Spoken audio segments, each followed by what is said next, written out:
সৌরভ বলছে দুটো তরুপের তাস আমার হাতে আছে। একদিকে ডোডো স্পাইন করছে পরশুরামের হয়ে, একদিকে পরশুরাম, তটিনী আর বিজিত মুখার্জির ট্রাঙ্গেল।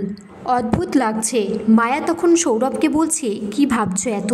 তুমি একটু বেশি নজর রেখে ফেলছো না স্যারের উপর? এদিকে তটিনী সেই ছেলেটাকে ফোন করেছে যাকে লাট্টু পিকোকে নিয়ে যার গাড়িতে উঠেছিল। বলছে বিজিত লাহিড়ী ঢুকবে এখানে, আমার বাপের বাড়িতে। ও ফ্লাইট থেকে নেমে কোন গাড়িতে উঠবে, কিভাবে আসবে, সমস্ত রকম ডিটেলস আমার চাই। এদিকে লাট্টু পরশুরামকে ফোন করে বলছে, পা আমাকে জানো, ওই দুষ্টু দাদু অনেক খাবার অফার করেছিল, কিন্তু আমি কিছু খাইনি। দিয়া আর মামি আমাকে বাতাসা, কলা আর চিড়ে দিয়ে মাখিয়ে দিয়েছিল, খুব টেস্টি হয়েছিল। পরশুরাম বলছে, হ্যাঁ, তোমার মাম্মির হাতে সব খাবারই তো খুব টেস্টি হয়। তারপর লাট্টু পরশুরামকে বলছে, পা আজকে মাম্মি ফোনে কার সাথে কথা বলছিল আর কারা নাকি ড্রাইভার হয়ে এখানে আসবে। পরশুরাম তখন বলছে বিজিতকে, আর তটিনী বা তার সাথে কি সম্পর্ক। এদিকে তটিনী গার্ডেনে যাচ্ছে, তখন সত্যজিৎ বলছে, তুমি কোথায় যাচ্ছ? বলছে, গার্ডেনে যাচ্ছি, আয়ুষের শ্বশুর বাড়ি থেকে লোক এসেছে তাই দেখতে। বলছে, তুমি এই শাড়িতে যাবে না। তখন প্রার্থনাকে বলে তটিনীকে একটা ভালো শাড়ি দেওয়ার জন্য।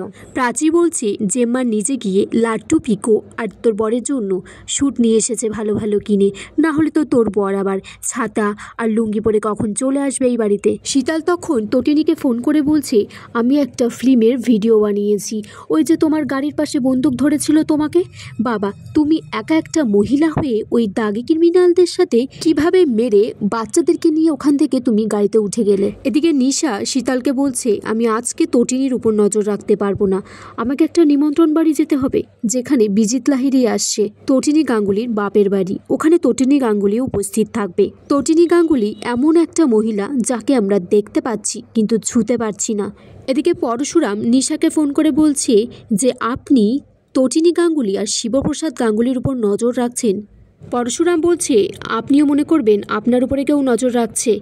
এদিকে তটিনী বলছে, ঠিক আছে, তোমাদের দেওয়া পোশাকগুলোই আমরা পরে নেব, আমার ছেলে মেয়েও পরবে, মনে করব কোনো রঙ্গমঞ্চে উঠছি।